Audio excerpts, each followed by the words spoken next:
M K Haridas, ചാഴികാടനെയാണോ മുഖ്യമന്ത്രി തിരുത്തിയത്? ജനങ്ങളെ തന്നെയാണോ? ആരെയാണ് തിരുത്തിയത് മുഖ്യമന്ത്രി?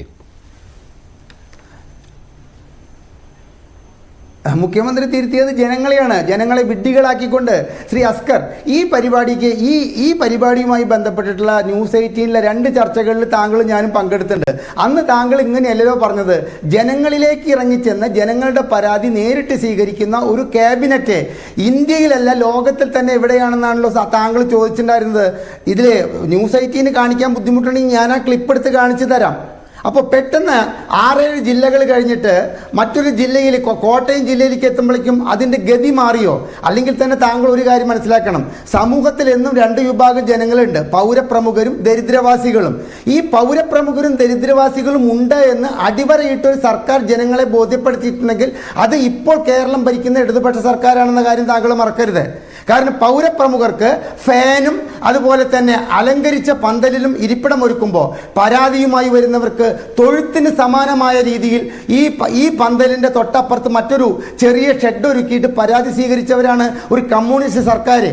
പിന്നെ താങ്കൾ 25 കൊല്ലത്തെ കാര്യം പറഞ്ഞു. അടുത്ത 25 കൊല്ലം കേരളം എങ്ങനെയാകണം എന്ന കാര്യമാണ് ഈ നവകേരള സദസ്സിൻ്റെ മുഖ്യ അജണ്ട. ശരി, അപ്പോൾ ഈ 25 കൊല്ലത്തിൽ ഈ തോമസ് ചാഴിക്കാടൻ മുൻപോട്ട് വെച്ച 3-4 കാര്യങ്ങൾ ഉൾപ്പെടില്ലേ? ഈ പാലത്തിന്റെ പണിയായാലും റബ്ബറിന്റെ വിലയായാലും ഈ 25 കൊല്ലത്തെ ഭാവിയുടെ കാര്യങ്ങൾ ഉൾപ്പെടാത്ത മുഖ്യമന്ത്രി ശ്രീ എം കെ ഹരിദാസ്, കോട്ടയത്ത് പ്രത്യേകിച്ച് പാലായിൽ റബ്ബറിന്റെ വിലയിടി വല്ലാതെ വേറെ എന്താണ് മുഖ്യ വിഷയമായിട്ടുള്ളത്?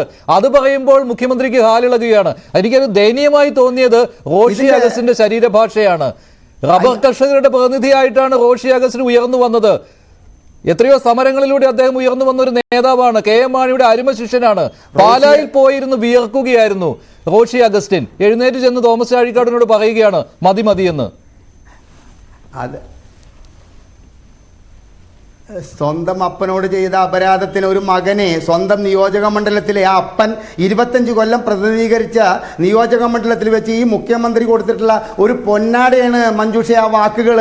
അതായത് നീ ഇതൊക്കെ ഇന്ന് ഞങ്ങളുടെ വരാന്തയിൽ കിടക്കുന്ന കേവലം ചാവാലി പട്ടികൾക്ക് തുല്യമായിട്ടാണ് നിങ്ങളെ ഞങ്ങൾ കാണുന്നത്. ആ വാക്ക് തന്നെ ഞാൻ ഉറച്ചു പറയുന്നു.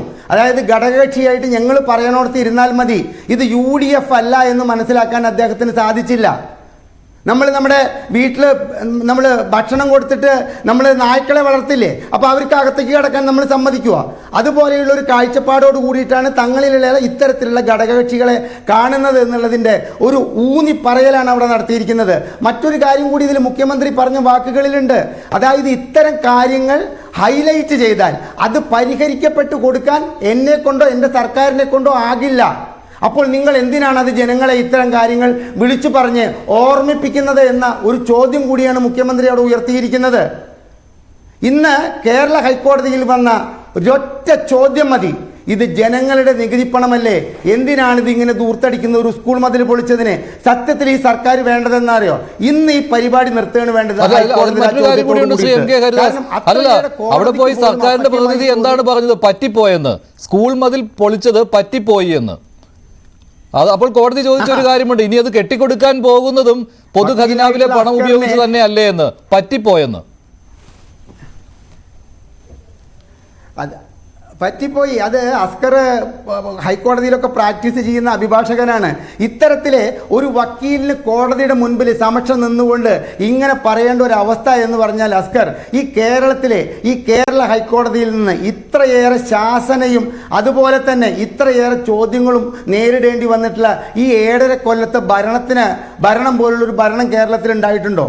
ഈ മുഖ്യമന്ത്രിയോട് കേരള ഹൈക്കോടതി എന്തെല്ലാം കാര്യങ്ങളിലാണ് ഇത്തരത്തിലുള്ള അങ്ങേയറ്റം, നമ്മൾ പറയില്ലേ, 7 കൊള്ളുന്നത് പോലുള്ള ചോദ്യങ്ങൾ ഹൈക്കോടതിയിലെ ഏത് ബെഞ്ചിലെ ജഡ്ജി ആയാലും, ഒരു ബെഞ്ചിലെ ജഡ്ജിയെ അങ്ങേയറ്റം നിങ്ങൾ സമൂഹ മാധ്യമത്തിലൂടെ അപകീർത്തിപ്പെടുത്തുമ്പോഴും എല്ലാ ജഡ്ജിമാരുടെ മുൻപിലും എത്തുന്ന കേസുകൾക്ക് ഈ സർക്കാരിനോടും ഈ മുഖ്യമന്ത്രിയോടും കേരള ഹൈക്കോടതിയിലെ ജഡ്ജിമാർക്ക് ചോദിക്കാനുള്ളത് ഒന്നാണ്, നിങ്ങൾ ഈ കൈകാര്യം ചെയ്യുന്ന പണം നികുതി പണമല്ലേ?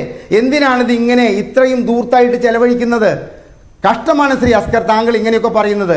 25 കൊല്ലത്തെ ഭാവിയെ കണക്കാക്കിയുള്ള നവകേരള സദസ്സിൻ്റെ കാര്യം താങ്കൾ പറയുമ്പോൾ താങ്കൾ ഒരു കാര്യം മനസ്സിലാക്കുക, കേരളത്തിലെ എഞ്ചിനീയറിംഗ് കോളേജുകളിലെ പകുതി സീറ്റുകൾ കാലിയായി കിടക്കുകയാണ് ശ്രീ അസ്കർ.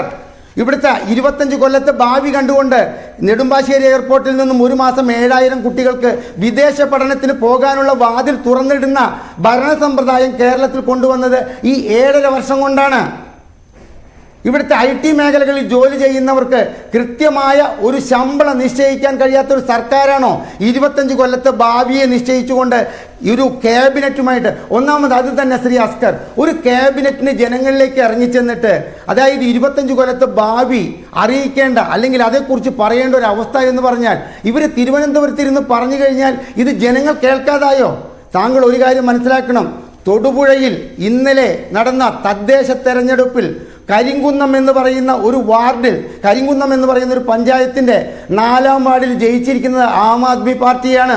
കേരളത്തിൽ ആദ്യമായി അവർ ഒരു അക്കൗണ്ട് തുറന്നിരിക്കുകയാണ്. അവിടെ CPM എന്ന് പറയുന്ന പാർട്ടിക്ക് കിട്ടിയിരിക്കുന്നത് വോട്ട് എത്രയാണെന്നറിയോ? 26 വോട്ടാണ്. ഈ 26 വോട്ട് കഴിഞ്ഞിട്ട് കഴിഞ്ഞ പഞ്ചായത്ത് തെരഞ്ഞെടുപ്പിൽ കിട്ടിയിട്ടുള്ള 212 വോട്ടുകൾ പോയിരിക്കുന്നത് മറ്റൊരു രാഷ്ട്രീയ പാർട്ടിക്കാണ്. മനസ്സിലാക്കേണ്ട സമയം അതിക്രമിച്ചിരിക്കുന്നു. ശരി, ശരി, ശരി, Shri M K Haridas, Shri George Padippara,